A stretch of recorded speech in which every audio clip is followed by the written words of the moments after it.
Helmet போட்டு வாங்கன்னு சொன்னதுக்கா இப்படி பண்ணுவீங்க? அரசு நடைமுறையை அறிவுறுத்திய ஊழியரை பிடித்து துண்டிய இளம்பெண். பெட்ரோல் பங்கில் நடந்த பேரதிர்ச்சி சம்பவம்.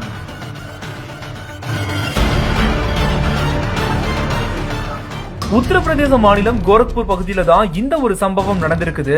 உத்தரப்பிரதேசத்துல இந்த மாதம் தொடக்கத்துல இருந்து செப்டம்பர் இறுதி வரைக்கும் நோ ஹெல்மெட் நோ பெட்ரோல் என்ற திட்டம் நடைமுறைப்படுத்தப்பட்டிருக்குது. ஹெல்மெட் அணிவதன் அவசியம் குறித்து மக்களுக்கு விழிப்புணர்வு ஏற்படுத்தும் வகையில ஹெல்மெட் அணியாம வரக்கூடிய வாகன ஓட்டிகளுக்கு பெட்ரோல் வழங்கப்படாது என்பதே இந்த திட்டத்தின் நோக்கமா சொல்லப்படுது. இந்த நிலையில தான் கோரக்பூர் பகுதியில தனியாருக்கு சொந்தமான பெட்ரோல் பங்க்ல பெட்ரோல் போடுறதுக்காக ஹெல்மெட் அணியாம ஒரு இளம்பெண் வந்திருக்காங்க. அதோட பங்க் ஊழியர் கிட்ட பெட்ரோல் போடும்படியும் கேட்டிருக்காங்க. ஆனா ஊழியர் தரப்புல இருந்து அரசு நடைமுறைப்படுத்திய விதிகளை தெரிவித்ததா சொல்லப்படுது.